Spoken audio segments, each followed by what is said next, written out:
Hello, everyone. In just a few seconds, the debate I did against the 2020 Lincoln Douglas national champion is going to play. But before it does, I want to just remind you of a couple things. One, there's going to be a debate coming soon from this channel with Jo Spurgeon versus another former national champion. So make sure to subscribe to the channel to, get notified when that comes out. And two, at the very end of this video, Jo Spurgeon talks about things that went well in the round and things that did not go well. So if you want to watch her analysis of the round, make sure to watch the end to see that and enjoy the video. Supreme Court Justice Louis Brandeis once said, "We can have a democratic society or we can have the concentration of great wealth in the hands of few. We cannot have both." Because I agree with this statement, I affirm the resolve statement resolved. The intergenerational accumulation of wealth is antithetical to democracy. Before I begin, I would like to define important terms. Intergenerational is defined by Merriam-Webster Dictionary as existing or occurring between generations. Antithetical is defined by Merriam-Webster Dictionary as being in direct or unequivocal opposition. And finally, democracy is defined by Cambridge Dictionary as the belief in freedom and equality between people, or a system of government based on this belief in which power is either held by elected representatives or directly by the people themselves. My value in today's round is equality, defined as the condition of being treated the same as others in the society, the state of achieving balance. My criterion in today's round is utilitarianism, defined as the philosophy that actions which provide the greatest number are morally correct. I would like to make two observations as well. One, wealthy families pass on their wealth. Kolligoff and Summers from the National Bureau of Economic Research found that, quote, "Wealthy dynastic families hold a substantial share of aggregate wealth that is systematically passed from old to young," and, quote, "find that intergenerational wealth transfers rather than life cycle earnings account for up to 80% of wealth accumulation," end quote. Two, large amounts of wealth is intergenerational. The United States Federal Reserve in 2018 reported that, quote, 26% of total wealth can be accounted for by intergenerational transfers, end quote. My first contention is inequality in politics. In the United States and around the world, millions of dollars are poured into politics. Much of this money is coming from a few individuals. To quantify this, a joint report from Dees Moss and the United States Public Interest Research Group found that more than half of the $230 million raised by super PACs from individuals in the first 2 quarters of 2012 came from just 47 people giving at least $1 million. A further report by the University of Oregon found that, quote, "The contribution of money to political parties and candidates is an important way in which large corporations and wealthy capitalists exercise disproportionate influence over politics in the United States," end quote. This idea is antithetical to democracy, and it also goes against my value of equality.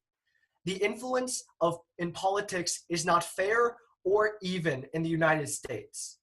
My second contention is freedom. Nelson Mandela once said, "While poverty persists, there is no true freedom."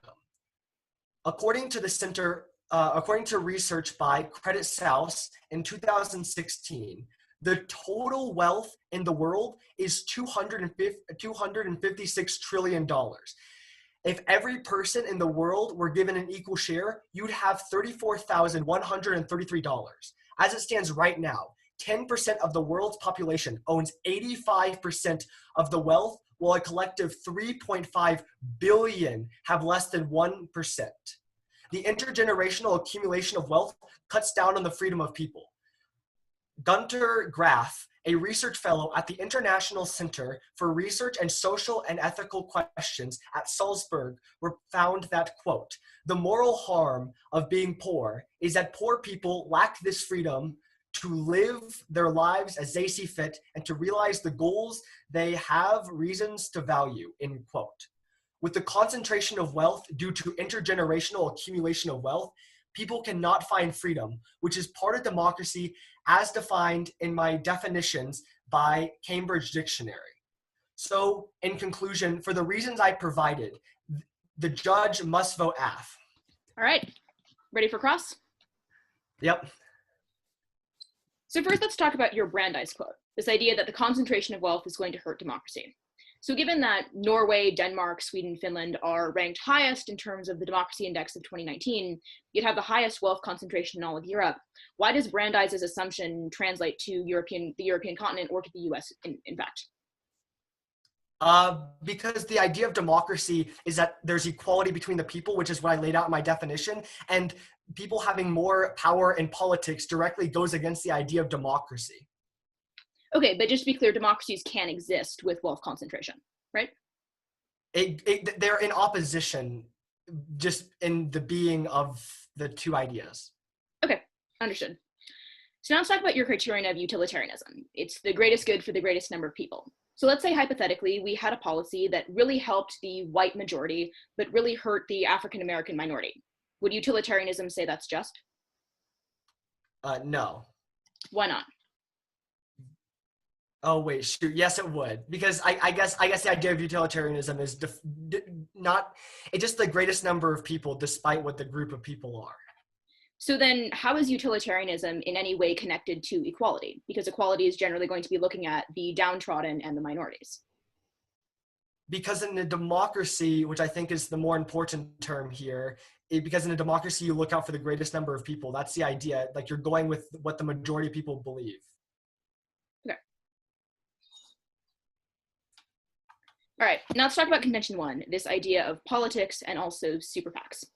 Given that most of the American billionaires in the United States who are donating to super PACs get the majority of their wealth in their lifetime, how does affirming the resolution stop them from donating to politics just because of their income?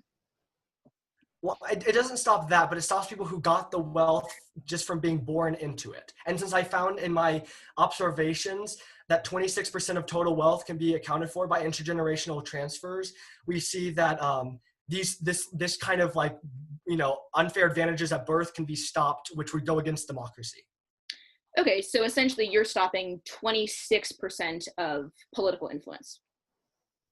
Yes, but I would argue that that's better than not stopping any. Okay, excellent. So now let's talk about this idea of influence in politics being antithetical to democracy. So are we saying basically that democracy in general as a principle and as a government structure is going to be harmed if there are massive concentrations of wealth? Yes. Will this hurt the democratic transition? Having accumulation of wealth? Yes, having like a massive concentration of wealth being held by just a few people. Sure. Okay.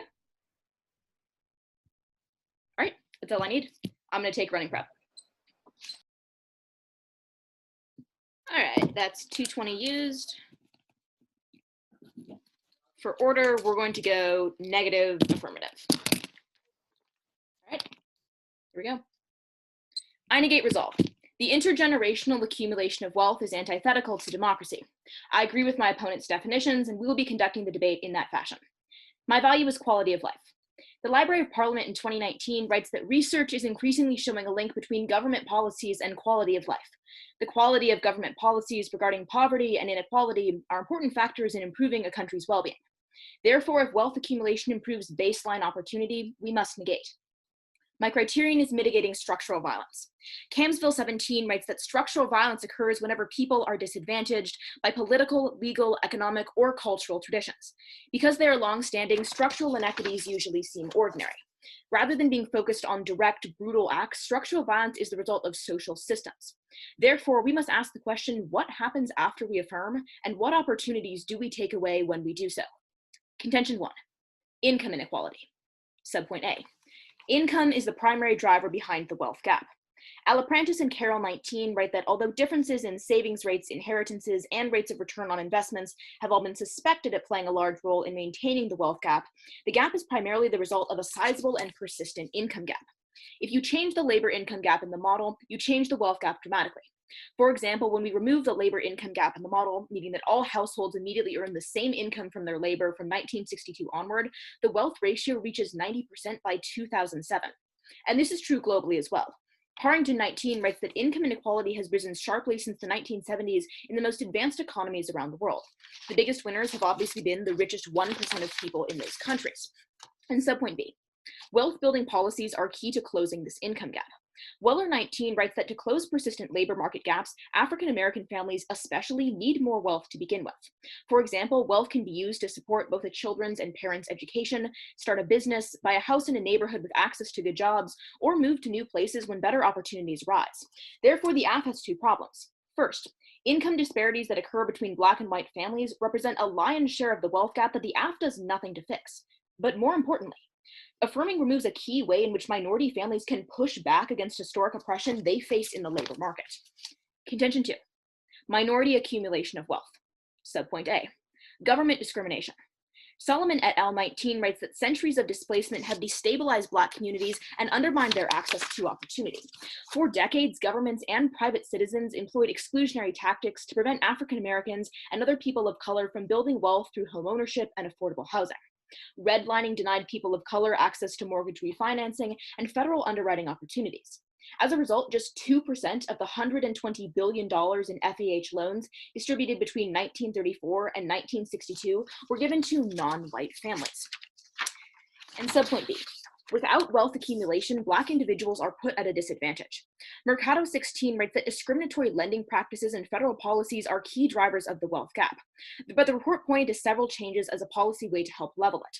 Broaden the availability of retirement savings plans, help more low-income families save for college, and support home ownership for low-income families.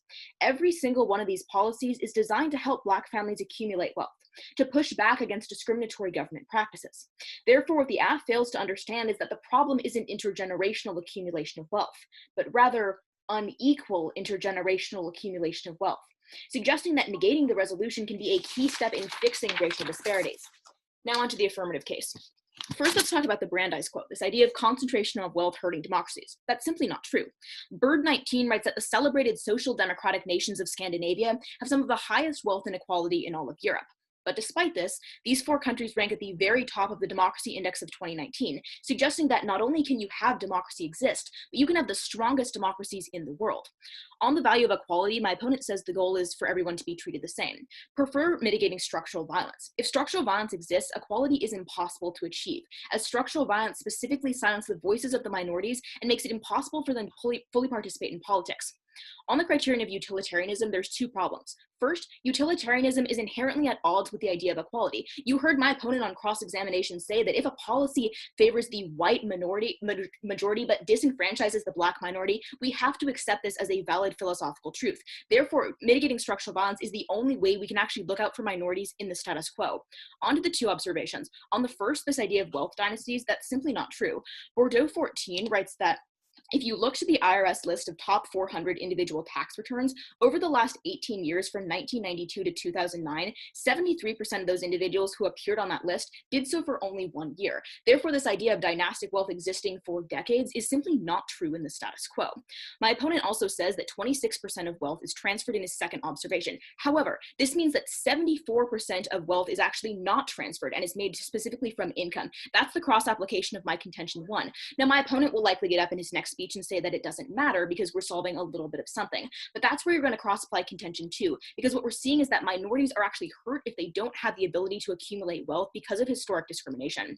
Now into contention 1, this idea of super PACs. Couple of problems with this. First, Piketty 13 writes that the difference in wealth inequality was largely the result of an unprecedented increase in wage inequality, specifically at the very top of the wage hierarchy. Moreover, Tanner 16 writes that 3 in 10 American billionaires got into that position by inheriting wealth, while 70% made it simply in their lifetime. Therefore, the ability to actually donate to super PACs is still going to exist. You can look at people like the Koch brothers donating to Republican conventions. You can also look to their influence in the Brexit vote. They made most of their money in their lifetime and will continue to do so in the affirmative world. My opponent says that they have a disproportionate influence on politics. That's simply not true. Hacker 17 writes that a change favored by 80% or more of median income Americans, but not 80% or more of higher income Americans, was enacted at roughly the same proportion as a change favored by 80% of the reverse ratio. Therefore, this idea of the veto power of the rich simply doesn't exist. But my opponent finally says that it will hurt democracy and hurt the democratic transition. That's also wrong. Stephen Savage 17 writes that there's a 40-year period of democracy and high wealth inequality that seem inconsistent with the idea that democracy and wealth inequality necessarily go together. But now to contention 2 about poverty. Gould 14 writes that the main cause of persistent poverty is high inequality of market income, not wealth. Therefore, this idea that you're going to hurt freedom of all people is actually still going to exist in the affirmative world. My opponent says that the poor can't live full lives, but the affirmative doesn't fix that. Alaprantis and Carroll 19 writes that if all households had the same level of inheritance, the wealth gap would only close by 5 percentage points, i.e. this idea of my opponent having huge structural impacts is simply not true. He changes almost nothing in the status quo, and therefore wealth accumulation isn't antithetical to democracy, something else is. Okay, so you talked about in your speech how a lot of how this like wealth is not dynastic and it ends up like not going down very many generations, correct? Yes. What about, well, when this intergenerational transfer of wealth, would it account for like business, like ownership being passed down by generations, like if, for example, the Trump Corporation or even like the Chick-fil-A organization?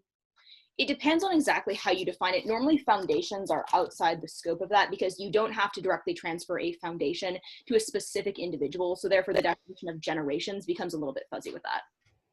Well, then in that case, wouldn't like passing down these like companies down generations, they would still be able to make the money themselves, but all that like influence, all that money is just coming from their people, their parents or their like grandparents. There are definitely going to be structural problems with who your parents are and what kind of education you can get. But what the negative is arguing is that if you allow minority and specifically Black families to accumulate wealth, they can actually reap the benefits of college education and home ownership that they've been historically denied.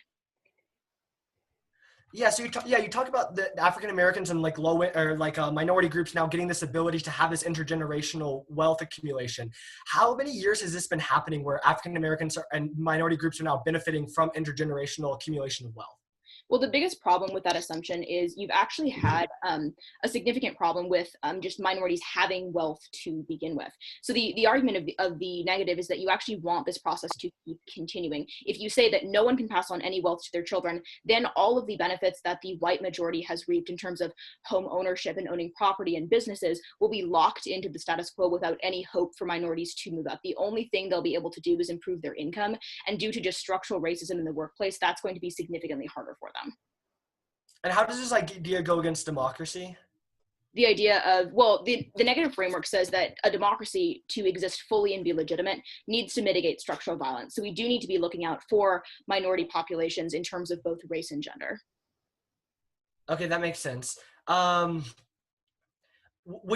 so do you disagree with the fact that intergenerational accumulation of wealth like stands against the idea of democracy? Would you not say that, would you not agree that like having this I guess like this unfair advantage from like people like having this intergenerational accumulation of wealth would go against the idea or principle of democracy? So there's two problems with this. The first is that the negative actually argues that intergenerational accumulation of wealth can be a way to actually mitigate structural violence, which would actually strengthen democracy. But the second problem is if the negative can prove that if you affirm the resolution and absolutely nothing changes in the status quo in terms of political influence or the racial wealth gap, then you really haven't proven that intergenerational accumulation of wealth is antithetical to democracy. Something else is pulling that data and making the result that you are saying in your contentions. Thank you. Okay, so just quick off the clock roadmap, I'll be going down the negative, constructive, then addressing the attacks made by the negation on my case. Okay, I will begin. So the negation brought up the value of the quality of life and the value criterion of mitigating structural violence. I would argue that the inheritance of wealth and the intergenerational accumulation of wealth is part of the structure of American, I guess, the wealth inequality in America, and this inheritance of wealth has been harming America. And I'll cover this more later in my speech. And this is part of the structural failure of America. So in the first contention, the negation brings up the idea of income inequality and how income inequality is the reason why there's the failings and not because of the inheritance or the accumulation of wealth intergenerationally.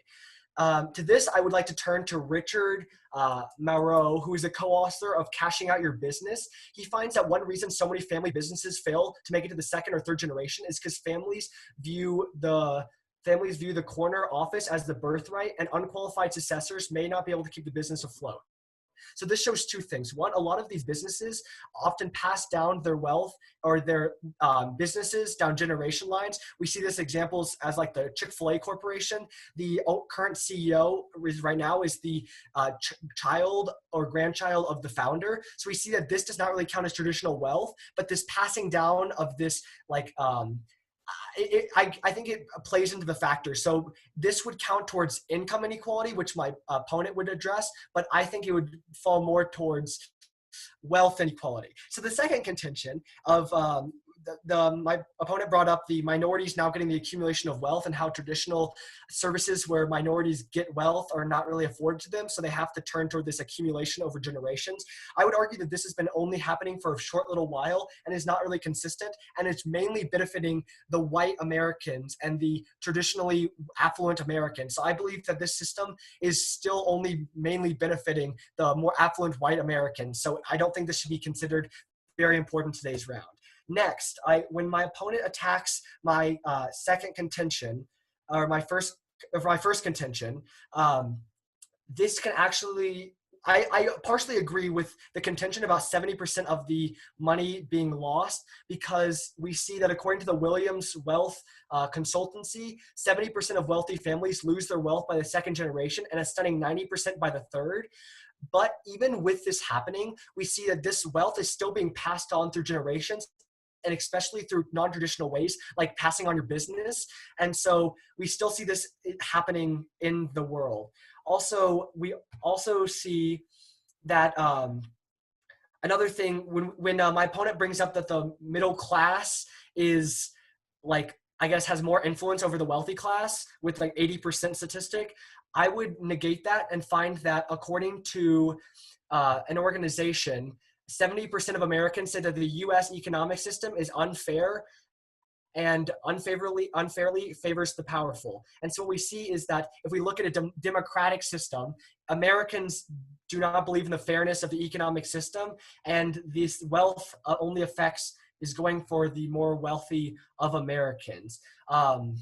So this is unfair. But also, when we just look at the case as a whole, looking at statistics from the University of Michigan, finding that the transmission of wealth to the next generation helps in things like child education and supporting the ability to buy a house. And all of these things end up helping the next generation accumulate wealth. So what's actually happening is this cycle is very vicious. And so, and we see that accumulation of wealth is happening, and it's bad, and it's more impactful than the income inequality that my opponent addresses in their speech. Okay, awesome. I'll take remaining prep. Just for a quick off-time roadmap, we're going to go negative, affirmative, final voters. Okay, here we go. So first on the framework debate. To my value criterion, my opponent says that the inheritance of wealth is still part of the structural violence, and therefore we should affirm the resolution. There are a couple of problems with this, though. First, you can cross-apply my first contention.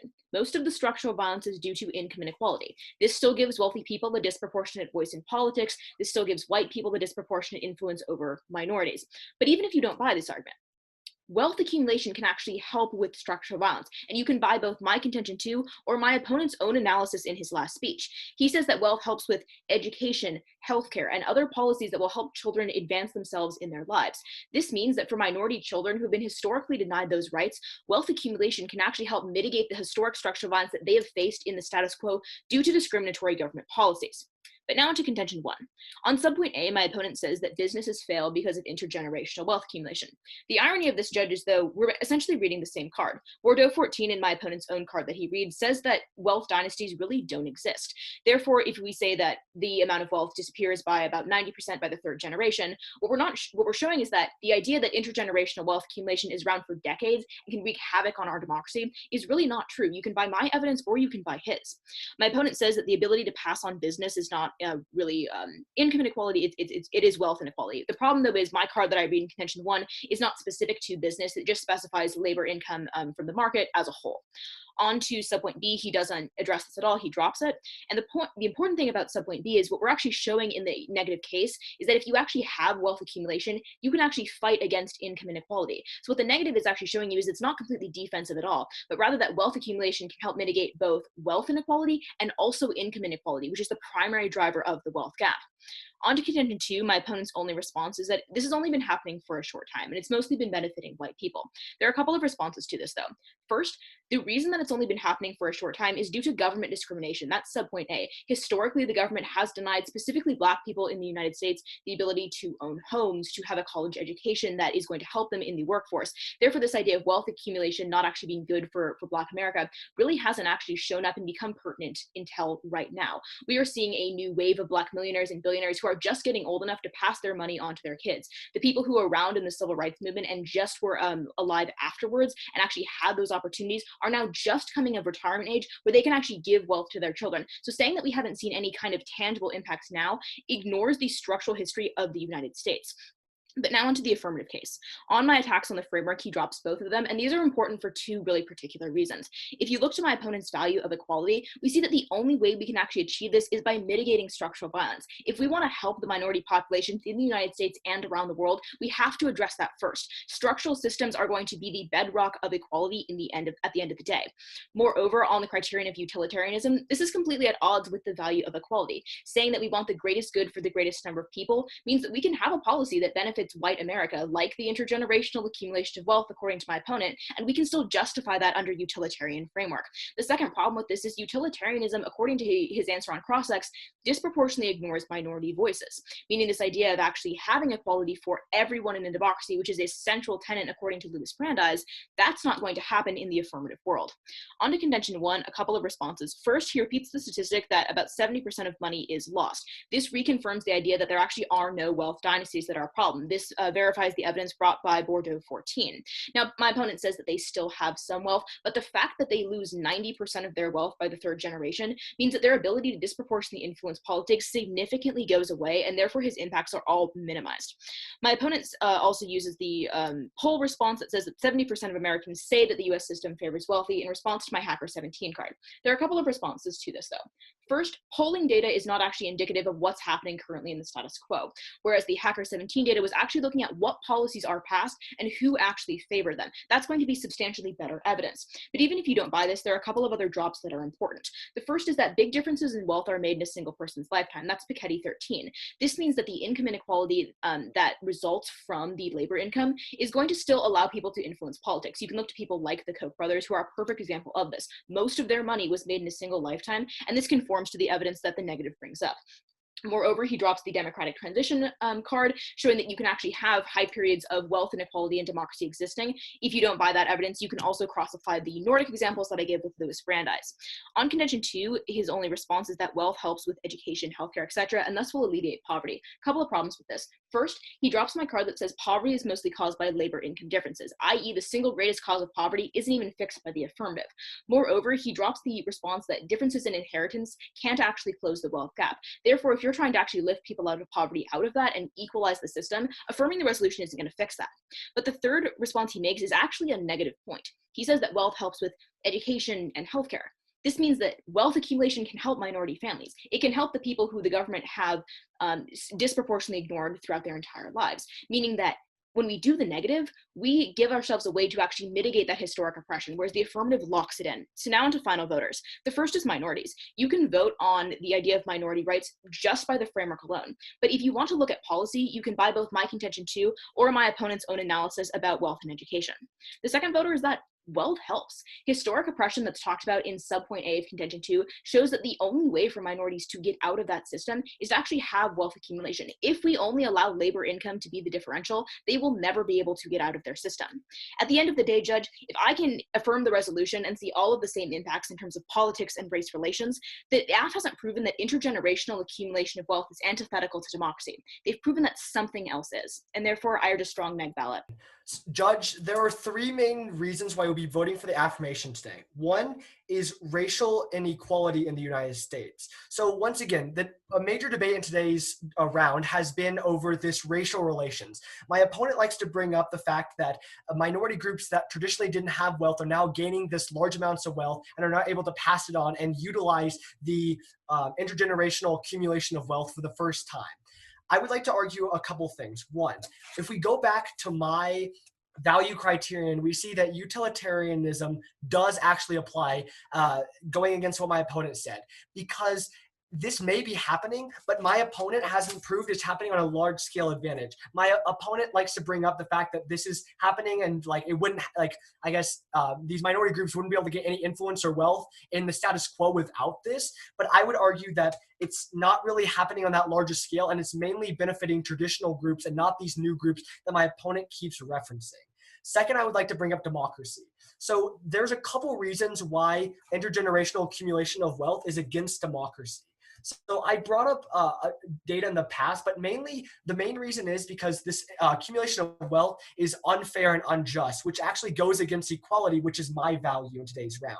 We see that this wealth that comes from birth will be unfair and has an unfair influence in today's political system. My opponent's main refutation to this throughout the round has been that income inequality will create the same unfair advantages in the democratic system. Yet I disagree with this assumption because the difference between income inequality and accumulation intergenerationally of wealth is that one comes from work and one comes from birth. The birth privileges that you get from intergenerational accumulation of wealth is simply unfair and stands against the democracy that we have in the United States and around the world.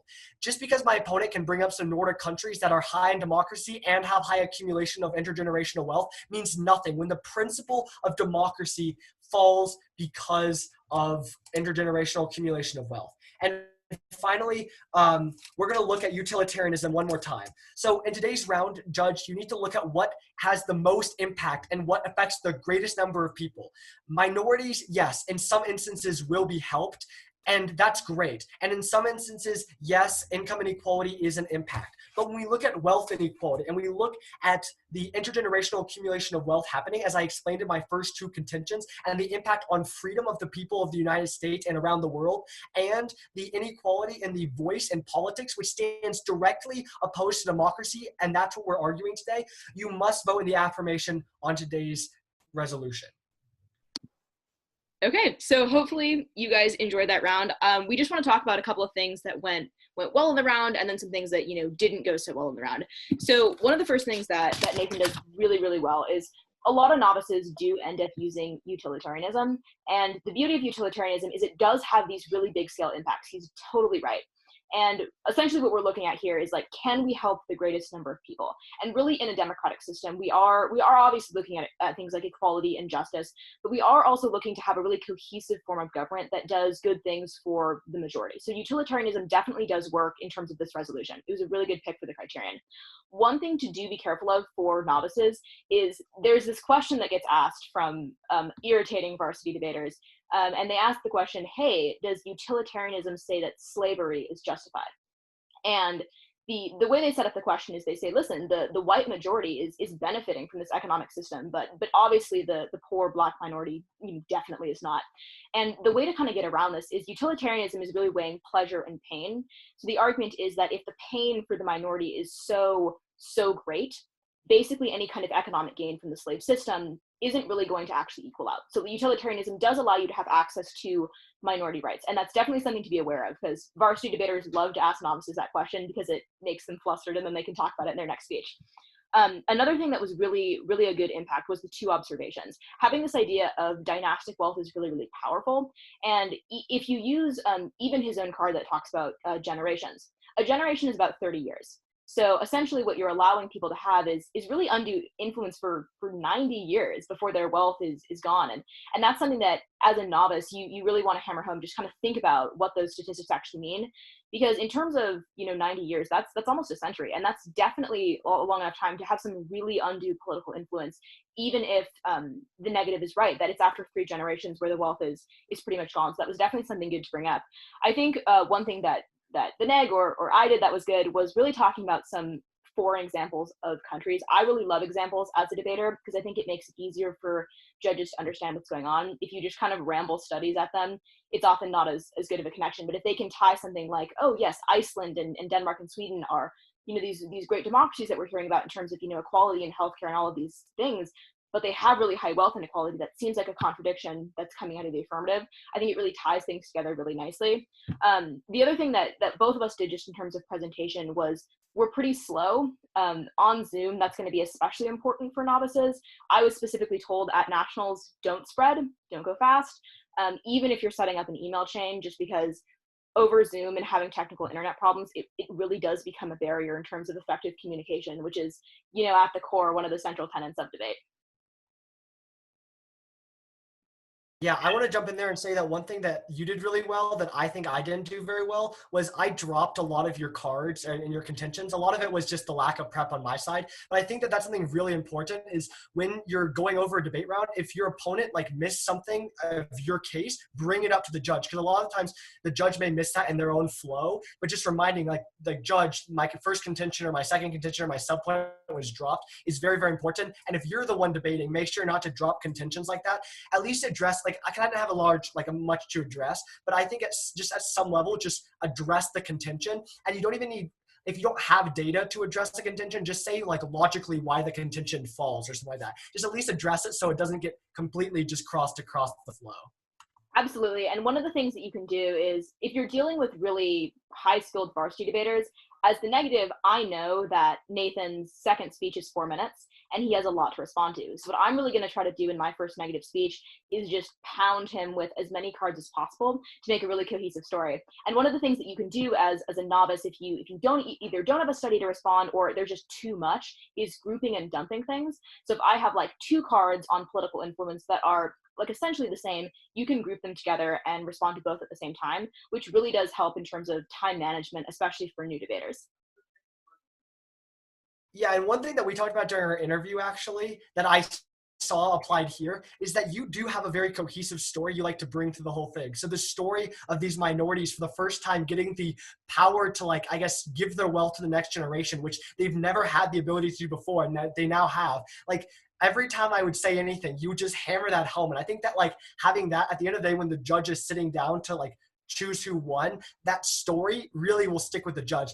I felt from my side, I didn't really have anything that I tried to carry through every single speech and every single round. But that's a very good thing to have, something that clear and concise that you could just stick with and then continuously hammer home. Absolutely. And actually what I do for my storytelling narratives on both sides is I actually wrote out a little half paragraph on exactly what I wanted to say, especially in final voters.